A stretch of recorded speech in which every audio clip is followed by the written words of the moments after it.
தமிழக அரசியல் களத்தில் அவ்வப்போது அரங்கேறும் அரசியல் நகர்வுகள் ஒருபுறம் பரபரப்பை ஏற்படுத்தி வரும் நிலையில் தமிழக சட்டப்பேரவையில் தற்போது நடைபெற்று வரும் நேரலை காட்சிகளை பார்க்க ஏராளமான மக்களின் ஆர்வங்கள் அதிகரிக்க துவங்கியிருக்கிறது. சட்டமன்றத்தில் நடைபெறும் விவாதங்கள், அரசியல் தலைவர்களின் அதிரடி பேச்சுகள், ஆளும் ஆட்சியாளர்களின் அதிரடி அறிவிப்புகள், அதை எதிர்கொள்ள பதிலடி கொடுக்கும் எதிர்க்கட்சிகளின் கேள்விகள், இப்படி பல்வேறு சம்பவங்களும் ஒவ்வொரு நாளும் சுவாரஸ்யத்திற்கு பஞ்சமில்லாமல் அரங்கேறி வருவதை பார்க்க முடிகிறது. ஒரு காலத்தில் தொலைக்காட்சிகளில், திரைப்படங்களிலும், தொடர்களிலும் பார்த்து ரசித்து வந்த மக்கள் இன்று சட்டப்பேரவை நேரலை நிகழ்வுகளையும் அதில் அரங்கேறும் விவாதங்களையும் ஒரு திருவிழா காட்சிகளைப் போல ஆர்வத்துடன் இளைய தலைமுறைகள் தொடங்கி முதியவர்கள் வரை அனைத்து தரப்பினரும் இந்த அரசியல் நேரலை காட்சிகளும், குறிப்பாக சட்டப்பேரவையில் அரங்கேறும் அத்தனை காட்சிகளையும் ரசிக்க துவங்கியிருக்கிறது. அரசியல் களத்தில் மிகப்பெரிய மாற்றங்களின் தளமாக பார்க்கப்படுகிறது. புதிய அரசியல் சக்திகளின் வருகையும், ஆளும் தாவேகா தரப்பிலிருந்து களமிறங்கி தலைவர்களின் அதிரடிகளும், ஆளுமைக்குரிய கட்சிகளாய் விளங்கிய அதிமுக, திமுக போன்ற கட்சிகளை திணறடிக்க செய்யும் பதிலடிகளும், சட்டமன்றத்தில் முதலமைச்சரின் பேச்சுக்களும்,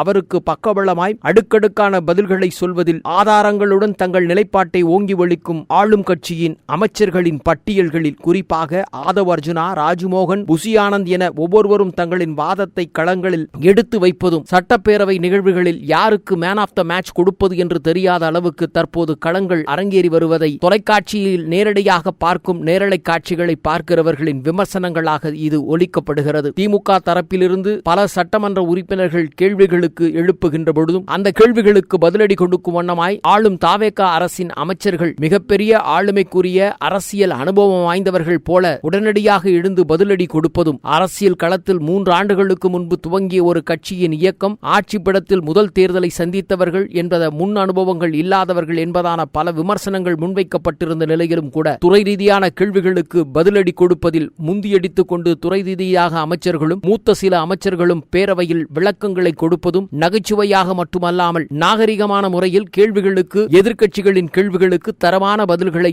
உரிய விளக்கங்களுடன் ஜனநாயக மரபுபடி எடுத்து வைக்கும் காட்சிகளும் பார்க்கின்ற பலரையும் வியப்பில் ஆழ்த்தி வருகிறது. சில நேரங்களில் ஆளும் கட்சியான தாவேகா வைக்கும் அடுக்கடுக்கான கேள்விகளுக்கு பதில் சொல்ல முடியாமல் திணறி போகும் எதிர்க்கட்சிகளின் செயல்பாடுகளும், என்ன பதில் சொல்வது என்று தெரியாமல் உளறி கொட்டும் சில தகவல்களும் பார்க்கிற அனைவரையும் வியப்பில் ஆழ்த்தி வருகிறது. நீண்டகால அரசியல் அனுபவம் இருப்பதாக கூறிக்கொள்ளும் பல கட்சிகள் தற்போது தங்கள் நிலைப்பாட்டில் என்ன செய்வது என்று தெரியாமல் திக்குமுக்காடும் காட்சிகளாகவும் பல சம்பவங்கள் அரங்கேறி வருவதும் பார்க்க முடிகிறது. மாநில உரிமை சார்ந்த விஷயங்களில் பாரம்பரியமிக்க பல்வேறு விதமான கொள்கைகளை முழக்கமிட்டு வந்த பல திராவிட கட்சிகள் தற்போது புதிய ஆட்சிப்படத்தை அலங்கரித்துக் கொண்டிருக்கும் தாவேகா அரசினுடைய வித்தியாசமான மக்களின் தேவைகளை உணர்ந்து உடனுக்கடி எடுக்கும் முடிவுகளின் பதில்களை பார்க்கும் பொழுது வியக்கத்தான் செய்கிறது. ஆளும் கட்சியினுடைய செயல்பாடை கண்டு எதிர்க்கட்சி வரிசையில் அமர்ந்திருக்கும் பலரும் வியக்கத்தான் செய்கிறார்கள். தற்போதைய சூழல்களில் அரசியல் களம் மிக வேகமான பரிமாணத்தை மாறிக்கொண்டிருப்பதையும், பழைய கணக்கீடுகளும் பாரம்பரிய வாதங்களும் தற்போதைய டிஜிட்டல் மற்றும் இன்றைய இளைஞர்களின் எழுச்சிமிக்க அரசியல் பார்வைகளுக்கு முன்பு